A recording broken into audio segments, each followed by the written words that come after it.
What do you know? It's a Sunday. I want to thank you all for joining me today. I have a little story to tell. Hopefully, they will cause you to be inspired.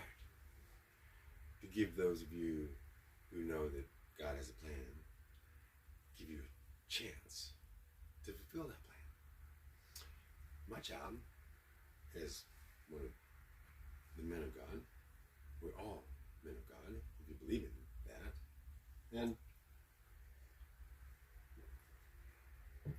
as one, we have to try to lead.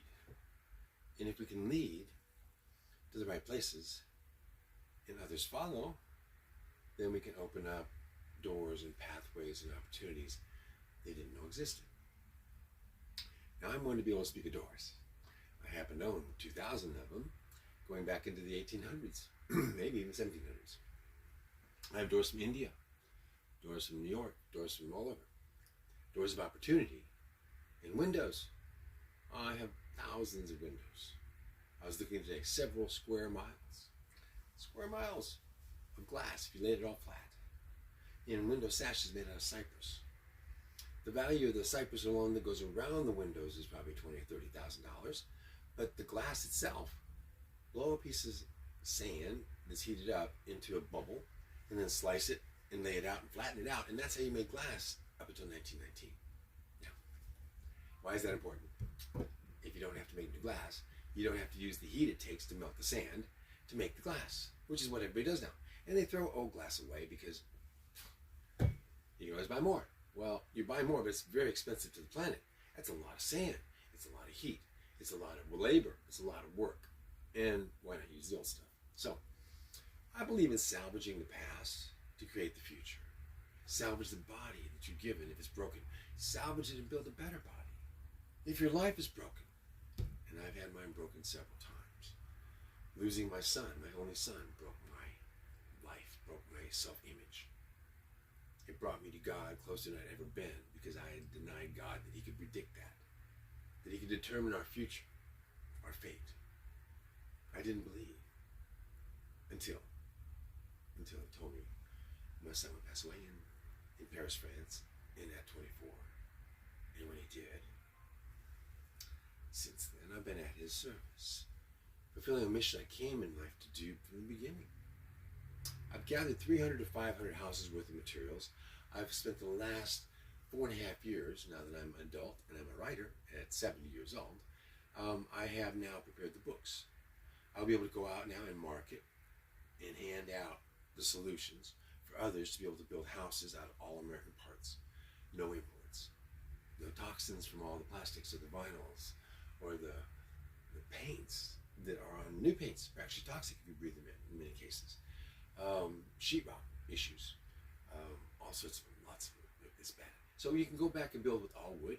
You can build with windows, and the people taking down the houses, that's salvage mining. The people finding all the houses to take down, that's salvage hunting. Excuse me.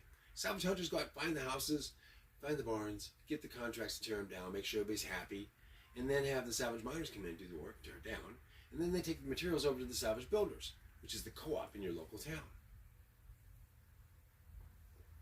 If you think about this, this is trees that we cut down originally from Georgia to Texas, longleaf pine trees, for example, and cypress trees that were 1,200 years old when they were cut down, and they were 135 feet tall. Save that old wood in all those old houses. Save the wood in the barns. Save the wood in the stores. And in the warehouses. Why? Because the Canadians and others are coming in because of import taxes, and they're setting up shop to saw down all those young trees, only 150 years old, 200 years old, since we cut them all down the last time. Yeah.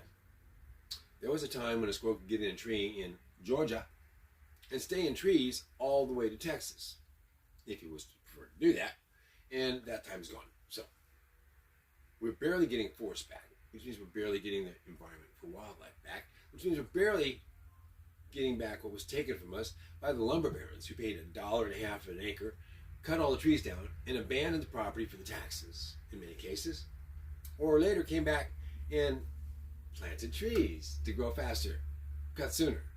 But effectively, the riches of the United States, the lands, the sunshine, the water, was taken by the land barons and the lumber barons. And even to this day, I believe it's the Vanderbilts that have the biggest stand of longleaf pine trees, and they have to be 180 years old before the heart of the tree even develops. And then from the heart of the tree developing, another 800 or 1,000 years before you harvest the tree to cut the heart of the tree out.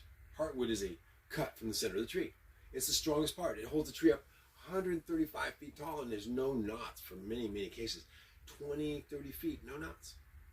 Amazing. The tree would only grow a 1/16 of an inch in girth a year.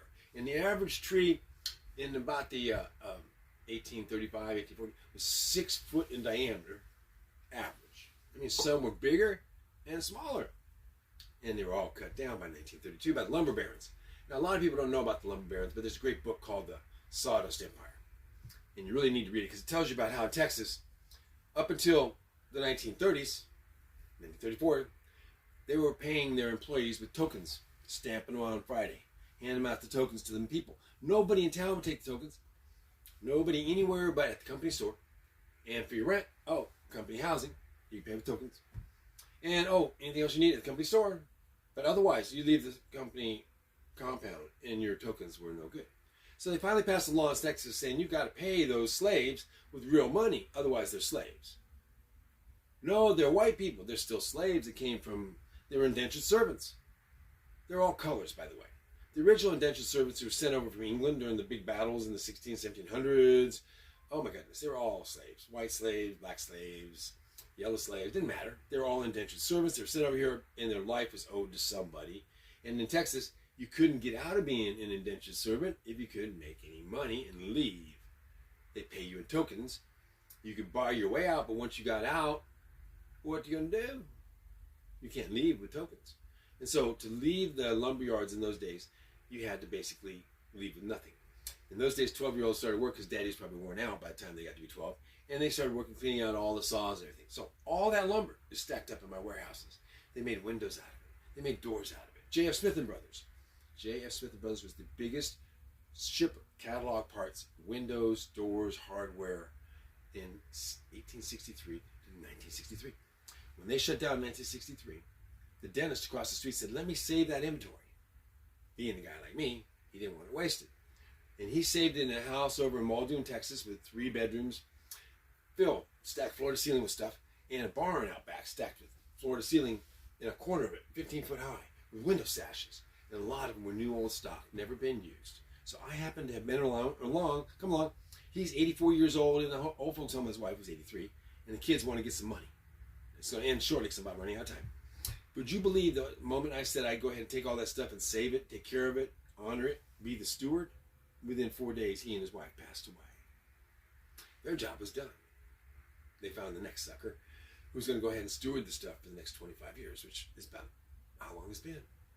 And I've got all these windows and all these doors all made out of cypress trees that are 1,000, 1,500 years old. You're never going to find them again. I've got the lumber, longleaf pine to build the walls with, the floors with.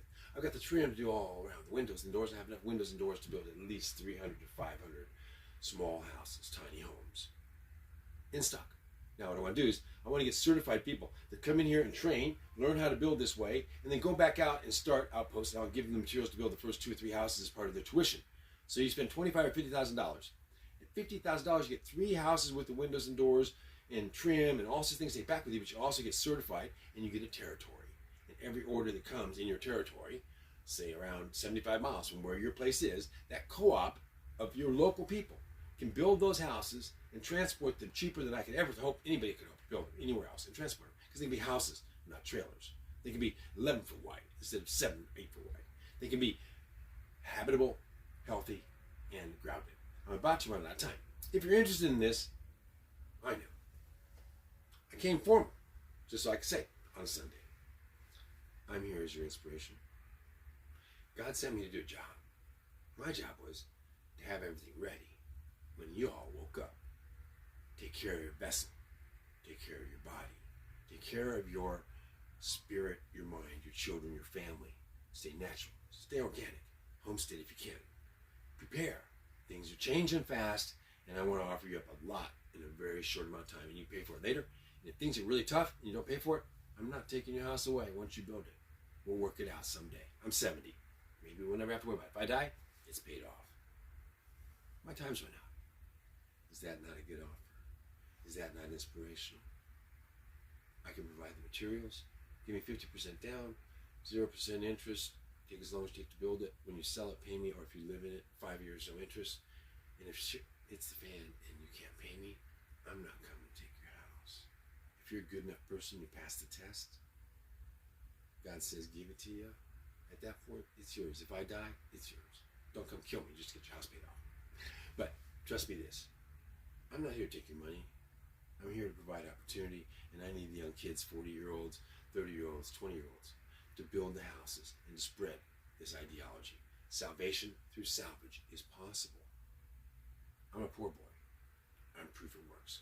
At 70, all those attempted suicides when I was a kid, thank God, God sent me back to do this for you. Blessings.